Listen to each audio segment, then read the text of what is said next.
The very word secrecy is repugnant in a free and open society. And we are, as a people, inherently and historically opposed to secret societies, to secret oaths, and to secret proceedings. We decided long ago that the dangers of excessive and unwarranted concealment of pertinent facts far outweighed the dangers which are cited to justify it. Even today, there is little value in opposing the threat of a closed society by imitating its arbitrary restrictions. Even today, there is little value in ensuring the survival of our nation if our traditions do not survive with it. And there is very grave danger that an announced need for increased security will be seized upon by those anxious to expand its meaning to the very limits of official censorship and concealment. That I do not intend to permit to the extent that it's in my control. And no official of my administration, whether his rank is high or low, civilian or military, should interpret my words here tonight as an excuse to censor the news, to stifle dissent, to cover up our mistakes, or to withhold from the press and the public the facts they deserve to know. For we are opposed around the world by a monolithic and ruthless conspiracy that relies primarily on covert means for expanding its sphere of influence, on infiltration instead of invasion, on subversion instead of elections, on intimidation instead of free choice, on guerrillas by night instead of armies by day.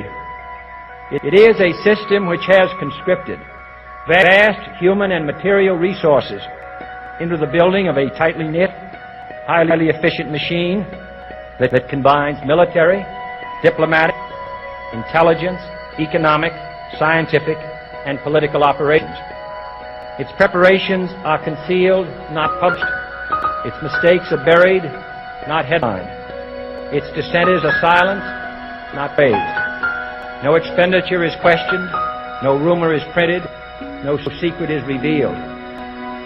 No president should fear public scrutiny of his program, for from that scrutiny comes understanding, and from that understanding comes support or opposition, and both are necessary. I am not asking your newspapers to support an administration, but I am asking your help in the tremendous task of informing and alerting the American people. For I have complete confidence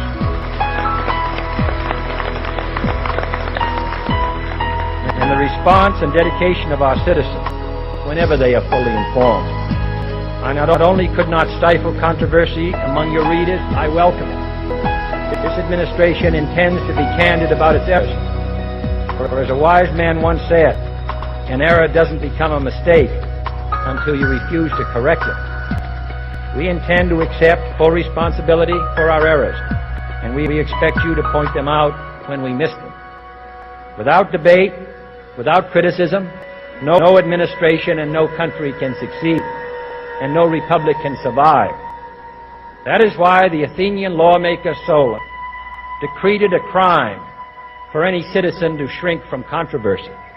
And that is why our press was protected by the First Amendment, the only business in America specifically protected by the Constitution, not primarily to amuse and entertain, not to emphasize the trivial and the sentimental, not to simply give the public what it wants, but to inform, to arouse, to reflect, to state our dangers and our opportunities, to indicate our crises and our choices, to lead, mold, educate, and sometimes even anger public opinion.